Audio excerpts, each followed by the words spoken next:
24, 25, 26, 27. चलो चलो 24, 25, 26 and 27.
ഞങ്ങൾ സഞ്ചരിക്കുന്ന ക്രൂയിസർ ബോട്ടിലെ പാട്ടിനനുസരിച്ച് ഞങ്ങളുടെ കൂടെയുള്ള കുട്ടികൾ ആടിത്തിമിർക്കുകയാണ്. ആ പാട്ടിൻ്റെ താളത്തിനനുസരിച്ച് ഈ നദിയിലെ ഓളങ്ങളും നൃത്തം ചെയ്യുന്നു. ഞങ്ങളുടെ യാത്ര ഇങ്ങനെ മുന്നോട്ട് പോവുകയാണ്. ഏറെക്കുറെ യാത്ര പകുതിയോളം എത്തി. ഇപ്പോൾ ഞങ്ങൾ സഞ്ചരിച്ചുകൊണ്ടിരിക്കുന്നത് ബാങ്കോങ്ങിലുള്ള ചാവോ പ്രായ നദിയിലൂടെയാണ്. തായ്ലൻഡിൻ്റെ തലസ്ഥാനമായ ബാങ്കോങ്ങിൻ്റെ ഹൃദയഭാഗത്തുകൂടി ഒഴുകുന്ന ഒരു മനോഹരമായ ശാന്തമായി ഒഴുകുന്ന ഒരു നദിയാണ് ചാവോ പ്രായ എന്നത്. ബാങ്കോങ്ങിൻ്റെ എല്ലാം ഈ നദിയാണ്. 15-ാം നൂറ്റാണ്ടിൻ്റെ ആരംഭത്തിലാണ് ചാവോ പ്രായ നദിയുടെ തീരത്തെ ഒരു ചെറിയ ഗ്രാമമായിരുന്നു ഈ സ്ഥലം. കിങ് രാമ ഒന്നാമനാണ് 1782 ഈ സ്ഥലത്തെ ബാങ്കോക്ക് എന്ന പേര് നൽകി തായ്ലൻഡിൻ്റെ തലസ്ഥാനമാക്കി മാറ്റിയത്. കിലോമീറ്റർ വിസ്തൃതിയിൽ പരന്നു കിടക്കുന്ന ബാങ്കോക്ക് പട്ടണത്തിൻ്റെ ഹൃദയത്തിലൂടെയാണ് ഈ നദി ഒഴുകുന്നത്. ഈ നദി തന്നെയാണ് ബാങ്കോക്ക് പട്ടണത്തിൻ്റെ ഏറ്റവും വലിയ മനോഹാരിതയും അതുപോലെ തന്നെ ഇവിടെ ഈ ടൗണിനെ ടൂറിസവുമായി ഏറ്റവും കൂടുതൽ മനുഷ്യരെ ബന്ധപ്പെടുത്തുന്നതും. അതുതന്നെയാണ് ബാങ്കോക്കിൻ്റെ ഹൃദയമാണ് ഈ ചാവോ പ്രായ നദി എന്ന് പറയുന്നത്. 372 കിലോമീറ്റർ നീളമുള്ള തായ്ലൻഡിലെ വലിയ ഒരു നദിയാണ് ചാവോ പ്രായ എന്ന് പറയുന്ന ഈ നദി. ഈ നദിയിലൂടെയാണ് ഇപ്പോൾ ഞാൻ ക്രൂയിസർ ബോട്ടിൽ സഞ്ചരിക്കുന്നത്. ഞങ്ങളുടെ പാട്ടും ഡാൻസും ഭക്ഷണവുമെല്ലാം ഇപ്പോൾ ഈ നദിയിലൂടെയാണ് നടക്കുന്നത്. ഇത് ഒഴുകിയെത്തുന്നത് തായ്ലൻഡ് കടലിടുക്കിലേക്കാണ്. മധ്യ തായ്ലൻഡിലെ ജനങ്ങളുടെ ഏറ്റവും പ്രധാനപ്പെട്ട ജലപാതയാണ് ഈ നദി. ഈ പ്രദേശങ്ങളിലുള്ളവർക്ക് അവർ കൃഷി ചെയ്യുന്ന പച്ചക്കറികളും കാർഷികോൽപ്പന്നങ്ങളും അരി ഉൾപ്പെടെയുള്ള എല്ലാ സാധനങ്ങളും ബാങ്കോക്കിൽ എത്തിക്കുന്നതിന് പണ്ടുകാലം മുതലേ അവർ ഉപയോഗിച്ചുകൊണ്ടിരുന്നത് ഈ നദിയായിരുന്നു. അതുപോലെ തന്നെ തായ്ലൻഡിൻ്റെ മലമ്പ്രദേശങ്ങളിലുള്ളവർക്ക് അവിടെ നിന്നും മുറിക്കുന്ന മരങ്ങൾ ഏറ്റവും കൂടുതലായി തേക്ക് മരങ്ങളാണ് തായ്ലൻഡിൽ കൂടുതലായുള്ളത്. അവ അവിടെ നിന്ന് മുറിച്ച് ഒഴുക്കിയാണ് ബാങ്കോക്കിൽ കൊണ്ടുവന്ന് വിൽപ്പന നടത്തുന്നത്. അങ്ങനെ പണ്ടുകാലം മുതലേ തന്നെ കടൽ തീരത്തു നിന്ന് മത്സ്യം വാങ്ങി അവ അവരുടെ നാടുകളിൽ കൊണ്ടുപോകുന്നതിനും അതുപോലെ ഈ നദിയിലെ പോഷക നദികളിൽ പലതും ചെറിയ ചെറിയ കൈവഴികളായി തിരിയുന്നു. അവയിലെല്ലാം ഫ്ലോട്ടിംഗ് മാർക്കറ്റുകൾ നിരവധിയാണ്. ഇപ്പോൾ ഈ ഐക്കോൺസിയം സ്ഥിതി ചെയ്യുന്ന ഈ സ്ഥലവും പണ്ട് ഫ്ലോട്ടിംഗ് മാർക്കറ്റുകളായിരുന്നു. അതിനുശേഷം ഉപരിതല ഗതാഗതം സജീവമായതോടുകൂടി ഇവിടെയുള്ള ഫ്ലോട്ടിംഗ് മാർക്കറ്റുകളെല്ലാം നീക്കം ചെയ്ത് അവിടെ കൂറ്റൻ മാളുകൾ സ്ഥാപിക്കുകയായിരുന്നു. അങ്ങനെ ഈ ബാങ്കോക്ക് ടൗണിൻ്റെ ഹൃദയഭാഗത്തൂടെ ഒഴുകുന്ന ഈ നദിയിലാണ് അവിടെയുള്ള ജനങ്ങളുടെ എല്ലാം അവരുടെ കുടിവെള്ളവും അതുപോലെ കൃഷിക്കുള്ള വെള്ളവുമെല്ലാം അവരെടുക്കുന്നത് ഈ ചാവോ പ്രായ നദിയിൽ നിന്നാണ്. ഒരുപാട് ചരിത്രമുറങ്ങുന്ന ഒരു നദിയാണ് ഈ ചാവോ പ്രായ നദി എന്ന് പറയുന്നത്. ഞങ്ങളുടെ യാത്ര ഇങ്ങനെ ഞങ്ങൾ മുന്നോട്ട് പോയിക്കൊണ്ടിരിക്കുകയാണ്. മറ്റ് ക്രൂയിസ് ബോട്ടുകൾ സമീപത്തോടെ ഒഴുകുന്നുണ്ട്.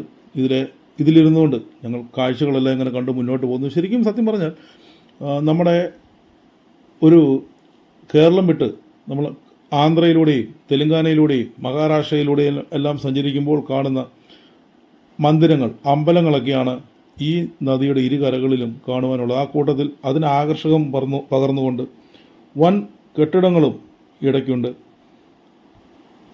ഒരു ഹിന്ദു ആചാരപ്രകാരമാണ് ഇവിടുത്തെ അടിസ്ഥാന ജീവിതവും ഇവിടുത്തെ ആരാധനാക്രമങ്ങളും എല്ലാം നിലനിന്ന് പോകുന്നത് എങ്കിലും ഇവിടെ ബുദ്ധമത വിശ്വാസികളെയാണ് നിരത്തിലിറങ്ങിയാൽ കൂടുതലായി കാണുവാൻ വേണ്ടി സാധിക്കുക. ഈ ബോട്ട് യാത്ര ഞങ്ങൾ ആരംഭിക്കുമ്പോൾ ഞങ്ങളെ സ്വാഗതം ചെയ്തുകൊണ്ടാണ് ആ ബോട്ടിൻ്റെ മുകളിലെല്ലാം നിന്ന് അതിലെ ജീവനക്കാർ ഞങ്ങൾക്ക് വെൽക്കം ചെയ്തുകൊണ്ട് അങ്ങോട്ട് സ്വാഗതം ചെയ്ത് ഞങ്ങളെ അതിൻ്റെ ഉള്ളിൽ കയറുമ്പോഴും ഓരോരോ ഫ്ലോറിലും ഓരോരോ ഡോറെങ്കിലും ആ ബോട്ടിലെ ജീവനക്കാർ നിന്നുകൊണ്ട് ഞങ്ങളെ അഭിസംബോധന ചെയ്തു.